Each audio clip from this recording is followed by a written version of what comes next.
Bismillahirrahmanirrahim. Assalamualaikum warahmatullahi wabarakatuh. Kembali jumpa bersama saya Uten Sutendi dalam program Speak Up. Nah, sobat sekalian, kali ini kita kehadiran tamu penting ini, seorang anak muda yang cukup dikenal sebagai pengusaha yang sukses di Kota Tangerang Selatan. Pernah menjadi ketua HIPMI Kota Tangerang Selatan dan sekarang menjadi ketua pembina HIPMI ya.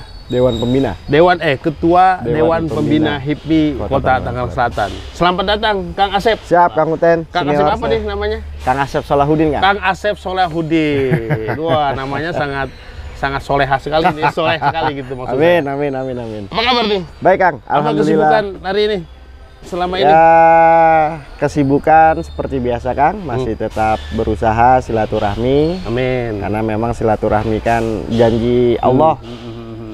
Siapa yang sering silaturahmi diperpanjang umurnya dan diperluas rezekinya. Amin. Jadi tugas kita banyak-banyak silaturahmi. Alhamdulillah. Gini Kang Asep ya, saya nyebutnya Kang Asep aja ya. Siap Kang. Anda ini cukup dikenal sekali di kalangan para pengusaha muda maupun di kalangan pengusaha senior, karena ada rumor di kalangan mereka itu Anda sangat dominan sekali di birokrasi dalam menguasai dalam petik itu proyek-proyek di pemerintah Kota Tangerang Selatan. Itu gimana, betul nggak itu? Kalau terkait masalah mendominasi di birokrasi Kota Tangerang Selatan, saya kira biasa saja Kang ya. Karena kalau memang APBD kita 4 triliun, kalau mendominasi bisa setengah. Ini kita 10% juga nggak nyampe kira-kira gitu. 5% juga kira-kira nggak nyampe. Jadi itu mah hanya asumsi dari senior-senior mungkin. Tapi prinsipnya apa yang kita bangun, apa yang kita jalin ke birokrasi terkait bagaimana anak-anak muda khususnya di Kota Tangerang Selatan bisa memiliki bekal di dunia usaha di barang dan jasa di Kota Tangerang Selatan. Nah, tentu hal ini saya kira perlu disambungkan oleh HIPMI, karena memang notabene HIPMI adalah satu perkumpulan anak-anak muda untuk bagaimana bisa berkolaborasi. Nah, melalui kendaraan inilah teman-teman HIPMI mencoba bagaimana berkomunikasi dengan pemerintah Kota Tangerang Selatan. Tidak hanya sebatas pada Barja saja, tapi banyak juga yang notabene disupport oleh pemerintah dalam kerangka bagaimana menumbuhkan UMKM di Himpunan Pengusaha Muda Kota Tangerang Selatan. Nah, begini, yang membuat orang itu punya kesan Anda cukup dominan, terutama di kalangan para pengusaha atau pemborong lama ini ya. Itu kira-kira apa? Apa karena mereka nggak kebagian atau apa karena Anda mungkin begitu dekat dengan elit di birokrasi, terlebih dekat dengan ketua DPRD yang kakak sendiri ya. Pak Abdul Rosid gitu. Itu gimana itu? Kalau untuk membahas soal itu, saya kira karena memang ini kan tergantung cara pandang Kang. Saya yakin semua mempunyai hak yang sama, semua mempunyai harapan yang sama bagaimana mereka bisa berkiprah di Kota Tangerang Selatan.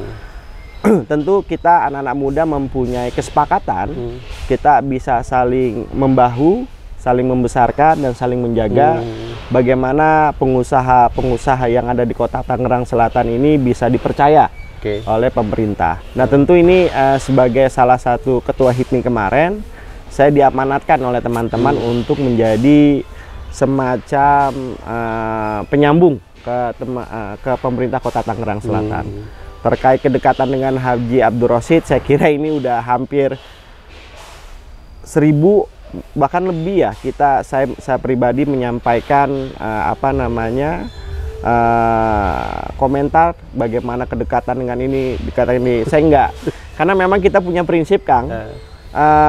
Saya pribadi khususnya innal fata mayakulu hanada walaisal fata mayakulu kanabi. Santri banget. Pemuda itu yang mengatakan inilah aku, bukan pemuda itu yang mengatakan karena bapaknya, keturunannya.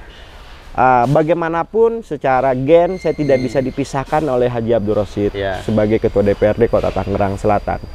Tapi saya hanya menunjukkan kapasitas saya hanya menunjukkan kinerja saya. Kalau memang teman-teman yang sebagai mitra itu nyaman, saya kira kalau nyaman ini akan diteruskan, kalau tidak nyaman mungkin kita kan ini gitu. Oke, selain di birokrasi, katakanlah pemborong lah di situ. Ada punya bisnis lain di mana? Di luar birokrasi yang bisa menghidupi perusahaan Anda itu? Saya punya, Kang. Saya alhamdulillah hari ini 2002 sebelum Covid, saya punya tambang, Kang. Itu di Timah.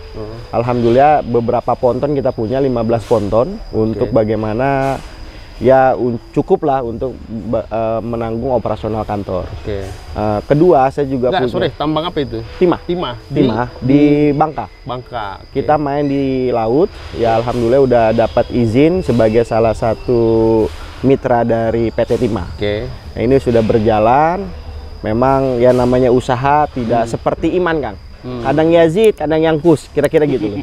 Nah, ini juga yang dalam usaha kadang naik, kadang berkurang. Dan namanya dunia usaha, bagaimana mental kita dalam menghadapi resiko-resiko di lapangan. Selain Timah juga kita punya konsultan. Justru kita banyak bergerak di konsultan teknis seperti Amdal, Andalalin.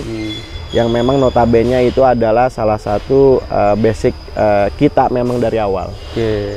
Jadi bukan hanya di birokrasi bukan hanya di pengadaan, konstruksi ya. Seperti kebanyakan kawan-kawan pemborong gitu ya. Tapi juga Anda punya bisnis yang profesional ya di swasta ya. Nah, bagaimana Anda kan dari YIN ya? Jurusan apa dulu? Saya lulusan siasat syariah. Bagaimana mungkin Anda, bukan bagaimana mungkin sebetulnya, bagaimana sih caranya Anda itu kan basicnya dari syariah ya. Syariah itu biasanya jadi naib ya, atau jadi hakim, atau jadi apa pengacara, kayak gitu ya. Gitu. Tapi Anda memilih menjadi seorang pengusaha dan kemudian Tangsel sebagai lokusnya yang membuat Anda tumbuh. Anda bagaimana itu kiatnya bisa? Menurut saya relatif cepat lah. Kalau saya dulu sebenarnya di semenjak kuliah memang sedikit sekali semester 2 stop biaya dari orang tua kan. Selebihnya kita nyari sendiri.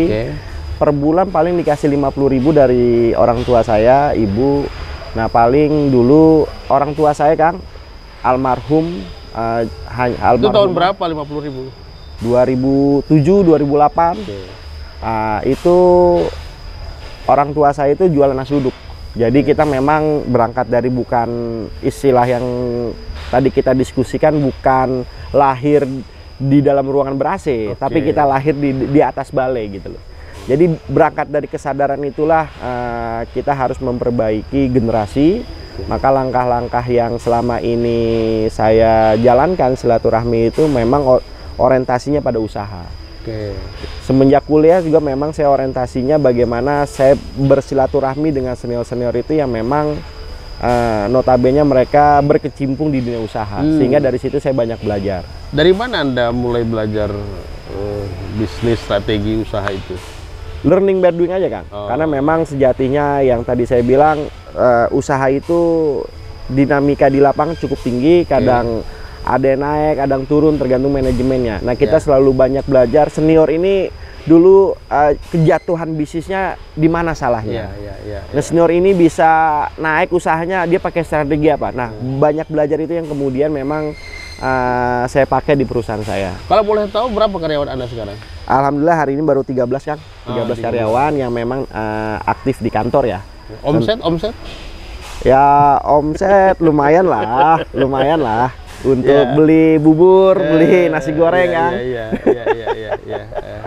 Begini, saya melihat HIPMI ini cukup hidup ya di bawah kepimpinan Anda kemarin ya. Dibandingkan dengan sebelum-sebelumnya ya. Artinya hidup itu ada suasana yang dinamis ya di dunia usaha anak-anak muda ya gitu. Apa yang menurut Anda sekarang diperlukan ya buat anak-anak muda itu agar tumbuh sense of entrepreneur-nya gitu? Pertama memang di memang sebelum HIPMI dipegang Mas saya memang sekedarnya Kang. Tapi ketika memang saya menjabat segala sesuatunya, saya tidak hanya sebatas struktural saja. Kalau Kang Uten sebagai senior saya di HMI sering mengatakan bahwa orang meninggalkan nama. Nah, saya ingin ada legacy di pengurusan saya. Orang bisa membandingkan antara periode dengan periode satu dengan periode yang lain. Nah, ini yang saya bilang fastabihul khairat lah. Kita berlomba-lomba dalam kebaikan di dalam satu periode kepengurusan. Mudah-mudahan kepengurusan saya kemarin ini menjadi cambuk untuk kepengurusan yang saat ini baru dilantik, sehingga mereka bisa lebih baik lagi. Saya kira ini menjadi hal yang positif untuk bagaimana kita berlomba-lomba dalam kebaikan. Gitu sih Kang. Oke, kan gini, di kebiasaan teman-teman di daerah ya, di Tangerang Selatan terutama ya, maupun di wilayah Banten tuh, mereka biasanya yang memulai bisnis itu dari menjadi pemborong dulu ya gitu. Menjadi pemborong dulu. Dan saya melihat yang fokus ke pemborong itu rata-rata tidak begitu berkembang. Nah, Anda relatif bisa keluar dari lingkaran zona nyaman itu dan kemudian berkembang ya. Apa kiat Anda misalnya untuk menumbuhkan anak-anak muda itu jangan tergantunglah kepada pemerintah itu, karena di luar juga peluangnya cukup besar. Betul. Gitu. Kalau bagi saya peran pemerintah baik di tingkat kota maupun provinsi maupun pusat itu mempunyai peran yang adil di dunia usaha. Karena memang kalau tidak ada peran pemerintah hal dalam kebijakan, mungkin pengusaha-pengusaha kita ini akan hancur Kang. Misalnya salah satu hari ini yang paling dominan hari ini adalah di e-commerce Kang. Bagaimana produk-produk Cina datang itu dengan harga murah. Kita beli dengan online itu cukup luar biasa dengan berbagai macam produk itu mudah sekali didapatkan di dunia e-commerce. Nah, ternyata kalau dilihat datanya itu kebanyakan diambil dari Cina gitu.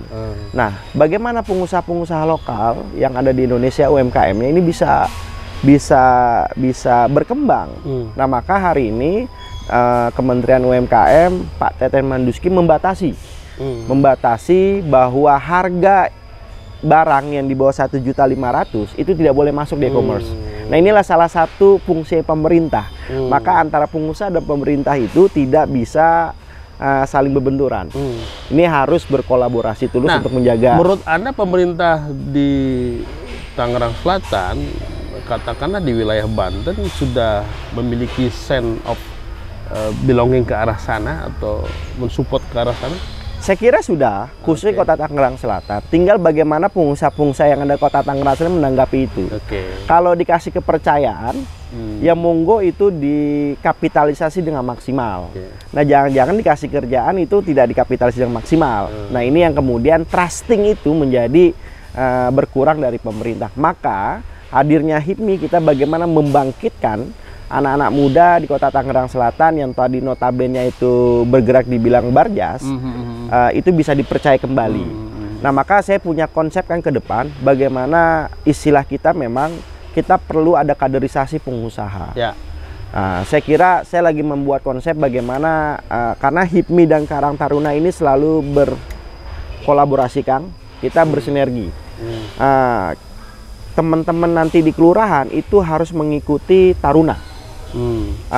Namanya apa? Karang Taruna Wirausaha, Tawira Kang. Nah, ini yang digagas oleh teman-teman Karang Taruna. Setelah mereka mengikuti Tawira, Taruna Wirausaha, mereka mengikuti HIPMI. Itu program HIPMI bukan? Taruna Wira. Kita kolaborasi. Itu program dari Karang Taruna. Nah, itu ketika mereka di tingkat kelurahan sudah mengikuti Tawira, Taruna Wirausaha, mereka harus baru mengikuti HIPMI. Nah, harapan saya teman-teman yang di HIPMI ini cikal bakal yang bisa sebelum mereka masuk AD mereka harus masuk HIPMI dulu. Itu bagus sekali. Nah, ini harapan kita sehingga kaderisasi tidak terjadi shock kultur gitu Kang. Yang memang harus mentalitas itu kan ya namanya mentalitas itu harus digembleng. Nah, saya kira 3 elemen ini dari Tawira, kemudian HIPMI, Kadin ini menjadi candra di muka pengusaha-pengusaha yang ada di Kota Tangerang Selatan untuk bagaimana meningkatkan mentalitas jadi pengusaha. Ya, karena kan seorang entrepreneur itu kan bukan persoalan jualan ya saja, atau persoalan bagaimana menumpuk atau mengumpulkan aset ya, dan omset, tetapi juga bagaimana menemukan mindset baru tentang cara-cara struggle kehidupan secara mandiri dan mengembangkan dunia usaha itu dengan cara berpikir yang positif. Nah, gini, ada banyak pendapat di luar itu bahwa pemerintah kita ya, baik di Banten, Provinsi Banten maupun Kota Tangerang Selatan itu ini rumor ya. Saya juga melihat ada kesan seperti itu. Supportingnya itu belum maksimal untuk menumbuhkan spirit of entrepreneur kepada anak-anak muda kita. Menurut Anda? Saya kira sudah. Bagi saya mengalami di HIPMI. Sambil kopi, Kang. Siap. Bagi saya di HIPMI sudah ada, Kang ya. Walaupun secara maksimal. Namanya pengusaha itu kita tidak perlu dikasih pancingan dan umpan. Cukup dikasih pancingan saja. Jangan mau teman-teman pengusaha itu kan memang pengusaha itu, kalau memang saya selalu diskusi dengan Ibu Airin itu, pengusaha ya usaha terus gitu. Jangan maunya disuapin, kira-kira seperti itu. Nah, saya kira fasilitas yang diberikan, support yang diberikan oleh pemerintah bagi teman-teman pengusaha cukup bagaimana kita meningkatkan saja gitu. Karena prinsipnya basic need dari pengusaha-pengusaha muda. Sambil ngopi ya. Kebutuhan dasar dari pengusaha yang ada Kota Tangerang Selatan, saya kira pemerintah tidak tahu. Tinggal bagaimana kita berkolaborasi, kemudian melakukan audiensi, apa yang menjadi kebutuhan teman-teman pengusaha, selama itu tidak melanggar aturan, saya kira pemerintah support. Maksud saya begini, mungkin dari sisi kebijakan secara umum kali ya, support, kita sudah tahu itu. Tapi maksud saya ada hal-hal yang sifatnya lebih detail. Misalnya kalau saya dulu di HIPMI DKI itu ada kebijakan dari perbankan yang disupport oleh pemerintah, misalnya dari sisi bunga bank misalnya untuk teman-teman HIPMI atau teman-teman pengusaha muda gitu kan. Itu ada diskon bunga gitu ya kita. Nah, kemudian juga dari sisi membangun jaringan pasar gitu kan. Pemerintah di beberapa daerah itu cukup dinamis, cukup aktif membangun jaringan pasar produk-produk kita gitu, pengusaha-pengusaha kita. Nah, saya melihat itu masih perlu diperbaiki kelihatannya atau dikembangkan itu. Ya, saya kira karena memang Tangsel umurnya belum genap di 20 tahun, jadi wajar itu masih banyak minus dan plusnya. Tapi saya kira untuk menuju ke arah sana sudah berjalan. Tinggal memang karena memang pemerintah tidak bisa berjalan sendiri terkait pembangunan Kota Tangerang Selatan. Artinya Anda sebagai pengusaha muda yang cukup dekat dengan pemerintah, kan juga harus ada usaha-usaha yang real untuk mendorong pemerintah memberikan support secara lebih detail lagi gitu loh. Support yang detail saya kira seperti yang saya gambarkan terkait tadi dengan perbankan. Kalau hari ini mungkin zaman Kang Uten dengan zaman kita berbeda. Terkait masalah support perbankan, ada pengurangan bunga. Hari ini semua flat, hampir semua bank itu maksimal mungkin relaksasi yang diberikan kemarin bunga itu 13%, 12%, dengan adanya Covid berkurang jadi 9%. Nah, itu salah satu bentuk dari pemerintah pusat terhadap pengusaha. Untuk masalah perbankan, kita juga berperan aktif dengan BJB, berperan aktif dengan BNI, berperan aktif dengan bank BTN, untuk bagaimana memerintah keringanan syarat gitu loh. Keringanan syarat untuk bagaimana mereka bisa menjalankan roda usahanya. Itu sudah kita lakukan ya. Dan saya kira antara perbankan dengan pemerintah itu kan nggak bisa disautokan gitu saya kira. Tapi kalau secara support dari pemerintah, secara kebijakan, saya kira pemerintah selama ini sudah menerapkan pondasi-pondasinya. Tinggal bagaimana kita bisa mengkapitalisasi dari kebijakan-kebijakan yang sudah dihasilkan dari pemerintah. Misalnya begini, keluhan dari kawan-kawan pengusaha lokal ya, atau pemborong lokal. adakah keberpihakan dari pemerintah dalam bentuk kebijakan-kebijakan real dalam soal pembagian proyek misalnya, gitu. Ada porsi-porsi yang lebih spesial, lebih dominan misalnya untuk diberikan kepada pengusaha lokal untuk menumbuhkan mereka menjadi seorang entrepreneur. Yang lain-lain bolehlah ke orang luar. Gitu. Nah, ada nggak itu? Saya kira terkait masalah proyek, pemerintah juga tidak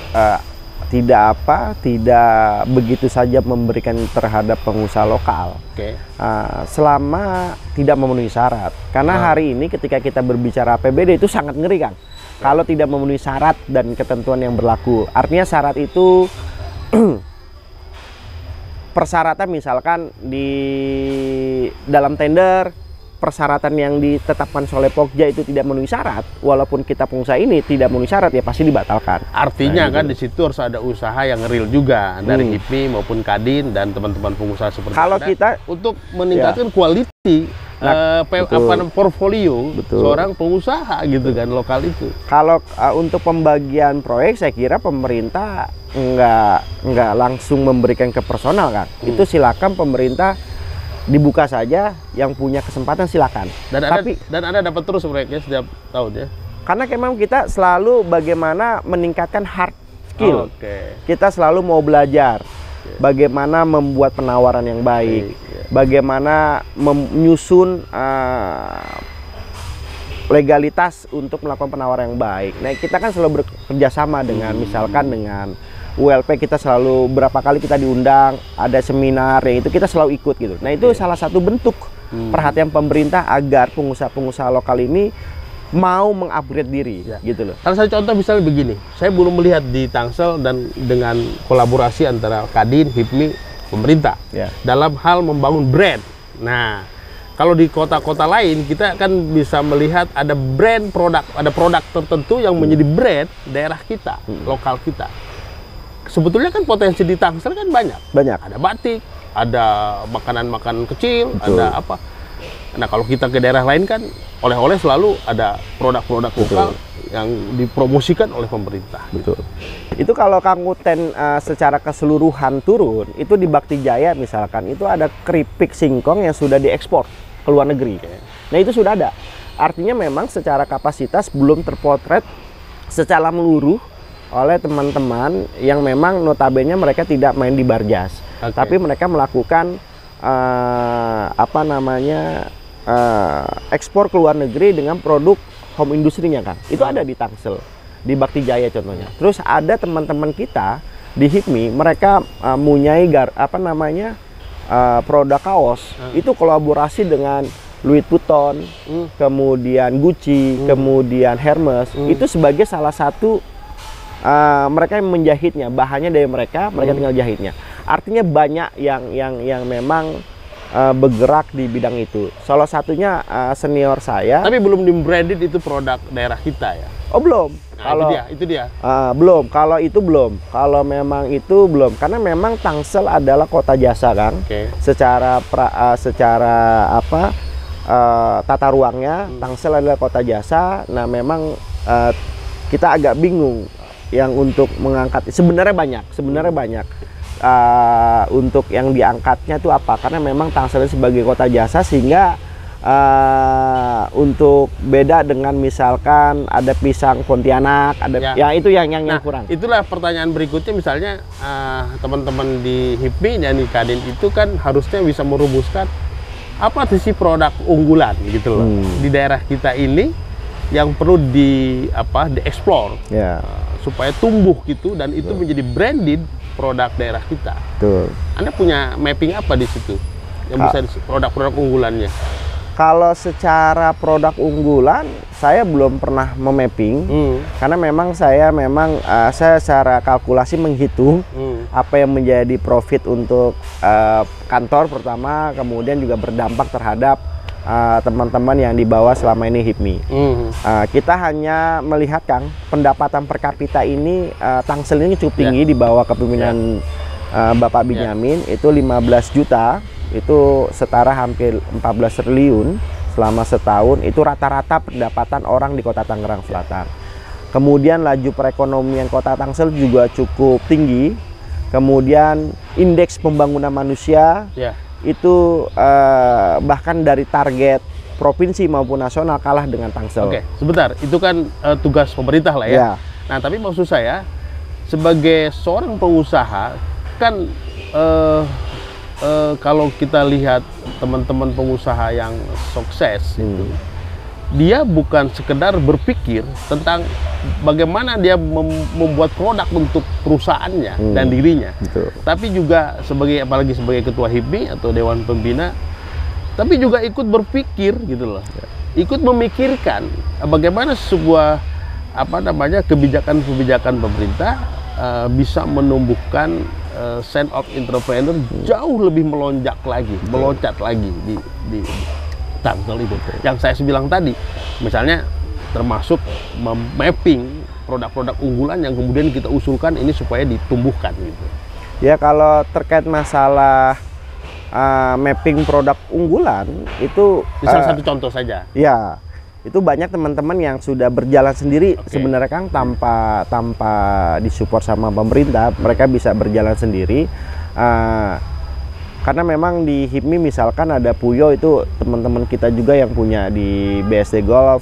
Kemudian ada Kang Najib yang punya Teguk. Artinya banyak. Kang Najib ini sebagai salah satu mentor kita. Mereka pengusaha sini udah punya dua cabang di New York dan sekarang lagi mau bangun di tahun Cina itu loh. Artinya memang banyak agar kita bisa menangkap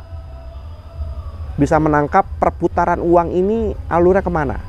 Nah, kita sebagai salah satu, saya sebagai memang agak fokus di dunia usaha, melihat perputaran uang kemana, jangan sampai liar gitu loh. Teman-teman kita yang ada di Kota Tangerang Selatan ini harus mampu menangkap itu. Maksud saya gini, misalnya batik ya, Tangsel itu dulu punya produk batik sebetulnya. Yang kalau nggak salah ibu yang ada ibu yang sudah pameran batik Tangerang itu sampai ke Eropa ya. Bisa lupa namanya tadi ya. Itu kan sebetulnya HIPMI dan teman-teman di Kadin atau Anda lah sebagai komunitas pengusaha itu bisa menawarkan kepada pemerintah kota bagaimana batik ini bisa muncul menjadi identity produk atau produk unggulan Tangsel. Kan itu multiplier efeknya luar biasa. Dari mulai tukang jahit, misalnya kalau diwajibkan semua birokrasi per hari tertentu dia pakai batik, anak sekolah dan seterusnya itu. Nah, misalnya betul. Nah, ini yang harus dipahamin sama bahwa antara organisasi HIPMI dengan organisasi usaha lainnya, misalkan Kadin. HIPMI adalah organisasi kader. Bagaimana teman-teman HIPMI ini khusus di tingkat kabupaten kota memiliki mentalitas, cara pandang dan kolaborasi. Nah, tentu di HIPMI itu saya tidak boleh menjabat ketua umum 2 kali. Nah, karena memang ini kaderisasi. Nah, sehingga saya kira kemarin ada kedua kali diangkat. Bukan. Kemarin kita melantik saudara kita Andika Arisandi. Itu nggak boleh 2 kali HIPMI itu dilantik menjadi ketua umum. Nah, karena memang HIPMI adalah organisasi kader. Nah, harapan kita di HIPMI khususnya Kang, saya lagi yang tadi saya sebutkan, kita lebih fokus ke generasi kedua Kota Tangerang Selatan. Generasi kedua artinya memang anak-anak muda. Kita fokus pada wilayah itu. Maka yang tadi saya bilang, kita lagi mencoba bagaimana membuat satu metode atau kaderisasi sehingga mentalitas pengusaha-pengusaha muda ini bisa ada pada anak-anak muda. Nah, ini yang kita lakukan. Nah, harapan saya setelah ini bisa mentalitas itu tumbuh, itu bisa berkembang lagi nanti ke Kadin. Gitu loh. Makanya harapan saya bagaimana teman-teman di HIPMI ini bisa membuat satu cara pandang yang unik, cara pandang yang sama, visioner ke depan ke anak-anak muda. Karena saya selalu bilang ke teman-teman anak muda bahwa the great people talk about future, the small people talk about another. Orang besar itu membicarakan gagasan, orang besar itu membicarakan konsep. Jadi fokus Anda lebih kepada pembangunan karakter dan pembinaan ke anak-anak muda. Ya. Betul. Supaya mindset entrepreneur tumbuh. Betul. Nah, kalau begini pertanyaannya, sejauh mana anak-anak muda di kota kita atau di Banten sendiri lah ya, yang memiliki sebesar apa potensi mereka menjadi entrepreneur yang tangguh? Tolak ukurnya cuma satu bagi saya, Kang. Yang tadi Kang Uten di awal sempat bicarakan bahwa keberadaan HIPMI ini menjadi ancaman oleh senior-senior. Kira-kira itu dibicarakan ke banyak orang. Berarti HIPMI hari ini bisa dipercaya, anak-anak muda bisa dipercaya. Saya kira itu salah satu kebanggaan saya, walaupun tidak sebesar yang dibicarakan para senior, teman-teman yang lain, tapi minimal keberadaan HIPMI itu tidak ada ujuduhu kadami gitu. Adanya HIPMI itu bisa menjadi bahan wacana. Ujuduhu kadami ini bahasa Arab, bahasa santri. Adanya seperti tiada. Tiada. Kira-kira begitu. Kira-kira ini santri semua, Kang. Bukan ya? Dia dibawa-bawa terus nih syariah dari Usurudinnya, dari YIN-nya. Saya kira tadi seperti itu kan di awal yang Kang Ute pertama kali sebagai opening, keberadaan HIPMI dianggap menguasai proyek dan segala macam. Bagi saya itu ketika kita dibicarakan orang bahwa kita sudah mulai diperhitungkan. Nah, itu yang membuat saya bahwa konsolidasi anak muda di Kota Tangerang Selatan melalui HIPMI itu di pengurusan saya ya bukan membanggakan diri, bisa diperhitungkan lah kira-kira gitu. Jadi fokusnya adalah membangun karakter, kemudian membangun networking, itu yang kita lakukan. Karena prinsipnya HIPMI adalah himpunan, bukan asosiasi yang ini. Sehingga kita menebarkan virus bahwa pengusaha itu mentalitas, bahwa pengusaha itu harus dimiliki adalah bukan soal uang, tapi adalah perusahaan trusting dan mental. Coba ceritakan ke saya, bagaimana Anda bisa menggambarkan profil potensi pengusaha muda di Tangsel ini dan karakternya maupun dari sisi peppermint-nya. Hari ini saya tidak bisa menggambarkan berdasarkan data dari BPJS, Kang. Usia dari 20 sampai 44 tahun itu 39. Paling tidak kecenderungannya. Ya 39,4%. Jumlah anak muda itu hampir 500.000 orang. Dari umur 20. Di mana? Di Kota Tangsel. 500.000 sekian. Itu 39,4%. Artinya bahwa anak muda di Kota Tangerang Selatan ini cukup dominan. Nah, kita yang tergabung dalam HIPMI itu cuma 483. Berapa persen tuh? 10%? Nggak nyampe. Nggak nyampe. 0,01%. Selebihnya? Yang tergabung di HIPMI. Selebihnya mereka apa? Yang selebihnya karena memang karyawan. Ya ada yang karyawan dan segala macam, tapi yang tergabung di HIPMI itu 483. Jadi kurang dari 10%. Kurang dari 10%. Nah, ketika mereka ini bergabung, ya alhamdulillah, Kang. Trusting itu mereka mempunyai giroh yang sama, semangat yang sama. Mereka mau berbuat untuk Kota Tangerang Selatan. Mereka mau kolaborasi dengan pemerintah maupun pada sektor swasta, dan langkah yang kita jalanin ini selama 3 tahun kepengurusan saya, 483 orang ini seirama, Kang. Oke. Seirama? Seirama. Maksudnya apa itu? Seirama artinya saya pribadi sebagai ketua umum yang menahkodai HIPMI tahun lalu, teman-teman mempunyai apa dalam kebijakan usaha yang perlu disupport, saya coba komunikasikan. Nah, ini yang selama ini belum ada penyambung. Nah, karena memang kita fokusnya ke generasi kedua, tidak pada yang ini. Karena di HIPMI terbatas ya, Kak. 40 tahun tuh nggak boleh. Iya. Harus di bawah 40. Nah, ini yang kemudian. Anda berapa sekarang umur? Saya masih 35, Kak. Oh ya? Masih 35. Tapi kan kayak umur 27 loh. Terus susah aja, Kang Uten. Ampun. Nah, ini yang saya pikir teman-teman bersemangat berHIPMI gitu loh, Kang. Maka saya kira di kepengurusan nanti di saudara Adika Arisandi bisa meneruskan apa yang menjadi perjuangan saya. Sekarang Anda kan nggak jadi ketua HIPMI lagi ya, dan jadi ketua Dewan Pembina. Ya. Kemarin saya mendengar nama Anda mau jadi ketua Kadin, kenapa nggak jadi? Nggak ikut nyalonan, terlalu mahal? Bukan terlalu mahal sebenarnya. Biasa saja sebenarnya, bukan persoalan itu. Tapi memang saya tahu etika. Banyak generasi pertama. Loh, Anda kan jauh lebih menonjol ketimbang yang lain untuk jadi ketua Kadin waktu.